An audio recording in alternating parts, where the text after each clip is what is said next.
Welcome back to YouTube. I'm again from In-Depth Tech Reviews, and in today's video I'm gonna do a camera comparison between GCam version 8.2, which is the latest one we have on Android 11, versus GCam 8.3 on Android 12 Beta 3. Just a quick disclaimer before starting, the comparison took place on the same phone, which means I installed Android 12 Beta 3 first to take the photos I need, and then I downgraded to Android 11 to continue my comparison. So there's about 1 hour difference between the two. And you might see some differences in the angles, but I tried my best to keep them as aligned as possible, and now let's move on to the comparison. Let's start with the landscape category, and here's the first shot. I can immediately see the difference in the look of the sky. GCam version 8.2 has a cooler tone compared to 8.3. Also, version 8.3 has a slightly brighter image with more vivid colors. As I mentioned before, there is about 1 hour time difference between the two photos, and this could be one of the reasons why they look slightly different.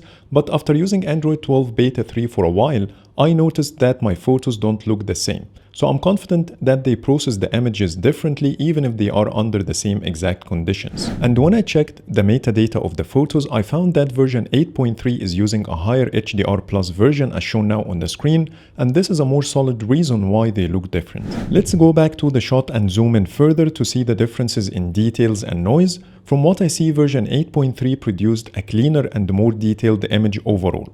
So if we're gonna put the looks aside, I will give the win to GCam version 8.3 in this shot. Here's another one, and the same differences apply here. Version 8.3 colors are slightly warmer, and when you look at the shadows, you will see the image is brighter with more vivid colors. So let's zoom in to check the details. And once more, I can see more details and less noise coming from GCam version 8.3. Let's end this category with one more shot. Again, the sky looks different, but version 8.2 did handle the clouds better and showed the true color of the sky. On the other side, the buildings are better exposed in version 8.3. If you look closely, you will see version 8.2 has uneven exposure, where some parts are more exposed than others, and this is not the case in the newer version. So let's zoom in further to check the level of detail, and as expected, version 8.3 image is more detailed and less noisy. So I will give the win to version 8.3 in the landscape category. Now let's compare the HDR performance. Here's the first shot where both are pointed directly towards the sun.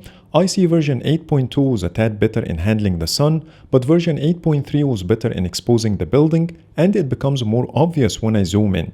The image coming out of version 8.2 looks a bit dark and less vibrant, so I will call this one a draw. Let's see another one, and in this shot both are equally good in handling the shadows and the highlights, which is another tie between the two. One final shot in this category, and I still don't see any difference between them, so overall I will call it a draw in the HDR category. Next, the portraits. I will start with a very challenging subject to handle, and both did miss a lot of areas when it comes to subject isolation, but version 8.3 did noticeably better. Starting with the bottom right corner, version 8.2 didn't blur the whole area. There is another error in the building, and most of the left side is not blurred as well. Version 8.3 only missed one of the branches and another small area at the bottom left corner. I also found that the blur effect intensity is much more compared to version 8.2, and when it comes to the look, the image coming out of version 8.3 is noticeably warmer and brighter than version 8.2. But putting the looks aside, I will give the win to version 8.3 in this shot for its better subject isolation. Here's the second portrait, and again version 8.2 missed to blur a small part at the bottom left corner, while version 8.3 did perfectly well. The blur effect intensity once more is higher in version 8.3, and the colors are leaning towards warmer tones as we saw in the previous image. So I will give the win to version 8.3 in this shot and the whole portraits category for its better subject isolation. Next, the selfies. I will start with the selfie portraits. In this shot, I couldn't spot any difference in the subject isolation. Both did perfectly well in keeping the subject in focus without any noticeable errors. And they also share the same blur effect intensity, which is different from what we have seen in the back camera portraits. When it comes to the look, it's hard to pick a difference, but version 8.3 colors are a tad warmer and more vivid, same as all other images we saw. So it depends on your personal taste which one you like more, but when it comes to performance, I will call this one a draw. Now let's see how the same image will look like without the portrait mode. Both have the same look as before, no difference here, but without the blur effect you can see how better version 8.3 is in handling the highlights. It did balance the exposure so I can clearly see everything in the background, while version 8.2 image is a bit overexposed. So I will give the win to version 8.3 in this shot and the whole selfies category. Now let's move on to the zoom category before starting the night camera comparison. And here is a 2x zoomed image. At the first glance, I can see version 8.3 has more saturated colors and the image is slightly underexposed compared to version 8.2. So let's zoom in further to clearly see the differences. When you look at the sign frame, you will notice the deeper blacks coming out of version 8.3, plus the whole image is underexposed compared to version 8.2. And when it comes to the level of detail, both look very similar and I couldn't spot any difference. So putting the looks aside, I will call this one a draw. And finally, a 7x zoomed image. They share the same differences we saw in the 2x zoom comparison, and the level of detail is almost identical. So I will call this one a draw as well, and the whole zoom category. Now it's time for the night camera comparison. Let me highlight that all photos are taken using night sight. And here's the first landscape shot. There isn't that much of a difference between the two, but version 8.3 has a slightly brighter image and you will notice this when you look at the tree in the middle. Other than this, they look very similar, so let's zoom in further to see the differences in the level of detail and noise.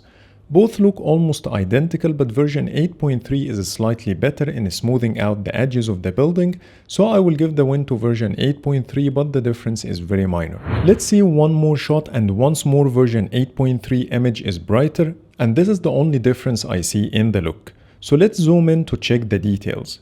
In this shot, I don't see any difference when it comes to the details and noise, so I will call this one a draw. Now let's take a look at one more shot to see how they deal with the lights. Both versions have pretty much the same amount of flares, plus they look identical and I couldn't spot any difference in the details as well, so another tie between the two. Overall, in this category, version 8.3 produces brighter images with a slightly better edge smoothing, but the differences are very minor. Now let's move on to the portraits, and here's the first shot. You can immediately see how brighter and cooler the image coming out of version 8.3. While the Pixel 4a doesn't support night sight in portrait mode, but it feels like night sight is somehow used in processing this image. But I didn't notice any extra exposure time while taking the shot. Maybe it's happening behind the scenes. So let's wait and see if Google will provide us with any explanation for this. And when it comes to subject isolation, version 8.3 has a lot more errors compared to the previous version, and all of them are major. But the thing that version 8.3 does better is the level of detail, and I can clearly see it here. It's hard to declare a winner in this shot as each one was better in a certain area, so I will call this one a draw. Here's another portrait to see if the same differences will apply, and I believe they do, as version 8.3 produced a brighter and cooler image for the second time, and the level of detail is still better than version 8.2.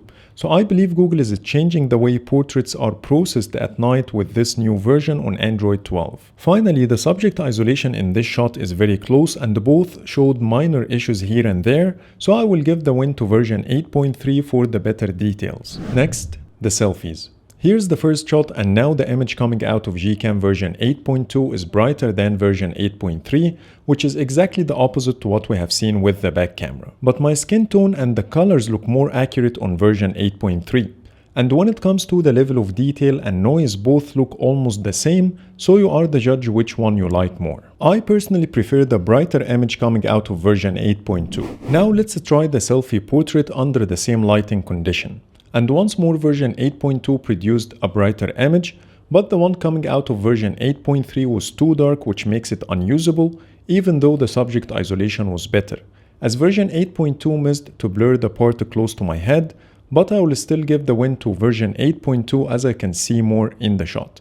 So in this category, version 8.2 did better in my opinion. And finally, let's move on to the zoom category.